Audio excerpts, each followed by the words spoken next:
Hey y'all, welcome back to my channel. It's me, Curly Gay Glam, and we are on season 3, episode 14. Know yourself of Grownish, y'all. I just was not expecting Grownish to open up in that manner.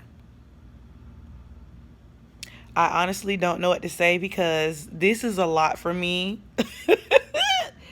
First of all, the whole taking the street candy at the party situation. And as to keep this part of the review as clean as possible because I'm not trying to get a strike on my video. Everyone say no to street candy, okay? It is not for you. You should not be trying anything because had that street candy been poisonous, everything could have went way lefter than I guess what happened. I was not expecting this from Vivek, seeing as though he was, yeah. And Aaron and Doug's reaction to Vivek telling him that is typical for most straight guys. I really don't have much to say on this topic because I honestly don't know, and I was not expecting that. But Nomi is back with the baby. I think sis might have had a baby in real life because her face even looks slimmer. She just looks different a little bit. She looked pregnant the first half of the season, but Junior's there to reclaim Sky. So we're gonna see how this goes, guys, and how the rest of this episode pans out. Seeing everyone together was just such a joyful experience, except for the fact that they were all arguing. I miss them having roundtable discussions because this is good. I mean, even though, there are some differences of opinion going on across the TV, for the most part, they're having a very valid conversation about how society views men. And because there are so many double standards between men and women, how it, changes the view of what people think. I think because Aaron and Doug didn't necessarily understand where Vivek was coming from, they just jumped down his throat. And what Vivek does is whatever Vivek does. He tried it. He didn't like it. He feels a certain way. And they view that what he is saying is counter what the world thinks. And in addition to that, the conversation takes a turn to Jazz and Doug having their own little sidebar. And then Nomi goes at Anna for saying what she was saying, which was valid because Anna did ask Nomi to do that in first season. So I'm just like, wow, like a whole bunch of lines are getting blurred. And this is why stuff like this situation is very confusing. It's just confusing. But I'm glad they're talking about it and trying to explain it to other people so people can know.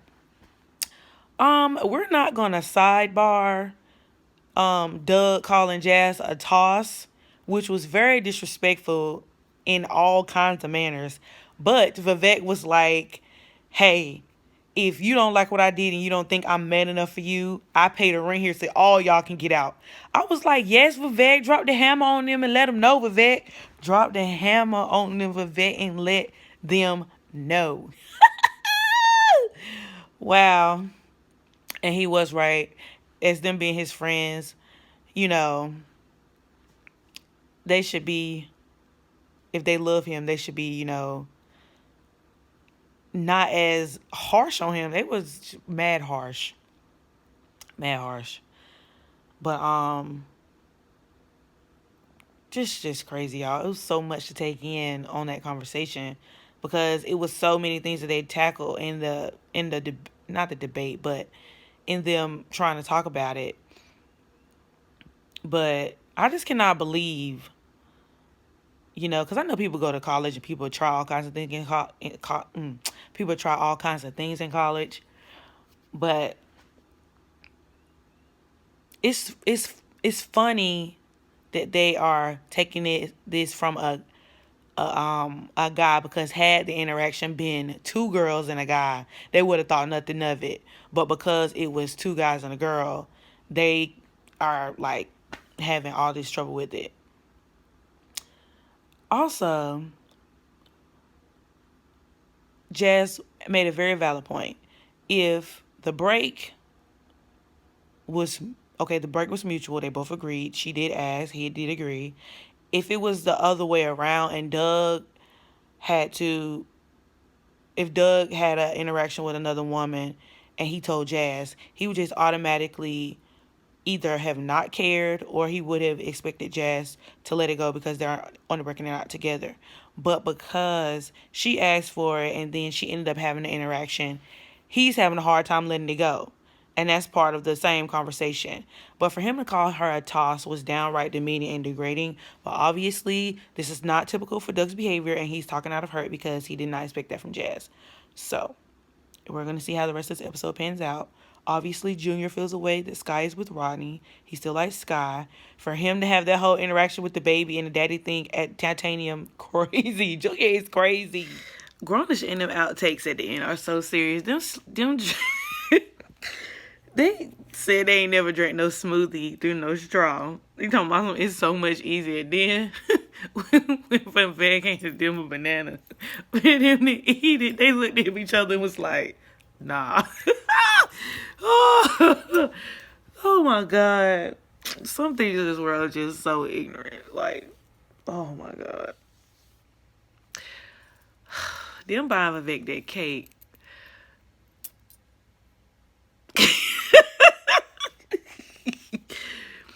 You know,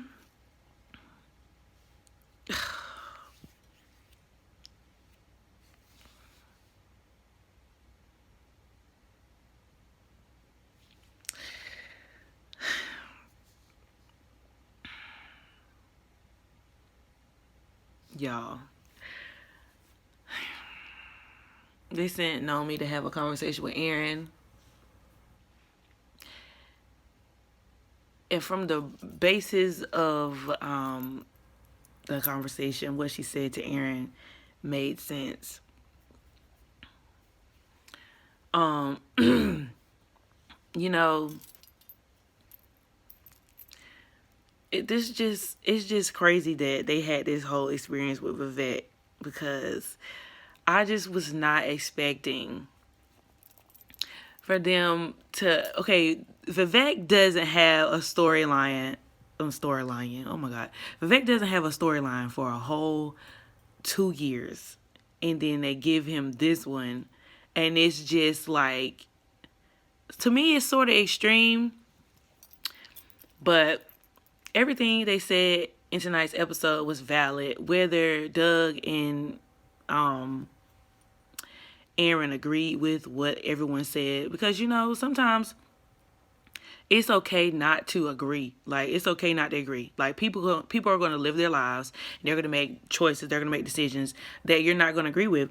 But that doesn't mean that you necessarily have to bash them because you don't agree with it. You're still supposed to walk in love regardless of whatever it is people do. And like I said earlier, whatever they decide to do and whatever he decides to do or experience, whatever, that's on him. And whether or not it has positive or negative consequences, he has to deal with it. It's not for us to sit in total judgment of somebody because of the things that they do and decisions that they make. Also, Jazz, like, I wish they give homegirl, Vivek got his whole storyline. I wish they give Jazz a storyline. First of all, y'all cannot tell me Rodney is not mixed or Rodney is not black or a light-skinned black man, because Rodney doesn't even look white at this point. It's kind of like how on Sisters, if y'all watch Sisters, Danny is dating a guy that's white and he's mixed with black as well, and he looks black. He doesn't look white, just like Rodney. But Junior coming in Titanium with that baby, him trying to take over baby Luna the same way he did for Devontae is hilarious. Like, Junior as a character himself is hilarious. I like that. I like when Grownish has Blackish and Grownish crossovers, because for the viewer, we know that Grownish is a spinoff, but they don't have much interaction between Grownish and Blackish. Just like on this season, they had Pops and or at the end of last season, they had Pops and Ruby get married, and then you seen Zoe go home for the wedding. So I'm just like, okay, so why is there not crossover between Zoe and her parents? She never has an interaction with her parents. So hopefully we will get a Dre and Bo crossover. From the most part, now that the season 3 is developing and going forward, it's looking like Grownish writers are listening to what the people want for the most part. We wanted Scooner. In the beginning of season 3, she was like, Scooner is over. I blocked him. But now we're getting Scooner, and Junior is saying that he loves Sky. You know, they had this relationship. Okay, let's just sidebar for a minute. For all of y'all who are confused on why Junior is talking to Sky and on Blackish now, Junior has Olivia, that is because Grownish is behind. Okay, everyone? Let's remember that season 3 of Grownish was supposed to come out last year. So everything we're seeing now, we're seeing a year later. He wasn't in a relationship a year ago with Olivia. He was single. He didn't meet Olivia until before Pops and Ruby got married.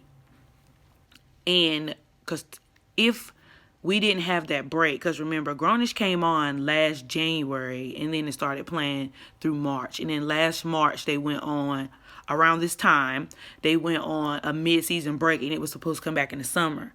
Since the pandemic happened and it spread, they never let the show come back. So they said we're not coming back until 2021.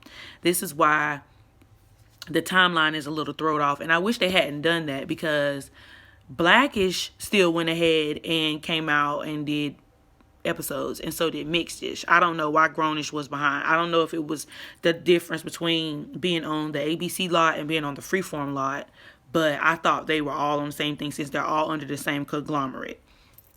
But needless to say, at this point in Grownish, Junior has not met Olivia yet. So I just wanted to throw that out there, because there was a lot of tweets. There was a lot of comments on Grownish's page that I saw, because I follow both on Instagram and Twitter, and a lot of people seem to be confused. And so had Grownish aired last year like they were supposed to, we would be getting season 4 of Grownish right now. But instead, right now they're shooting season 4 of Grownish while we're watching season 3 of Grownish. And if Grownish is smart, they would start airing season 4 in the fall, like Real College, like when Real College happens, and then, you know, we would get it like that, and then we would get the second half of season 4 in January, versus having to wait after this season is over a whole nother year to next January to get season 4, which is crazy. But anyway, back to the review. I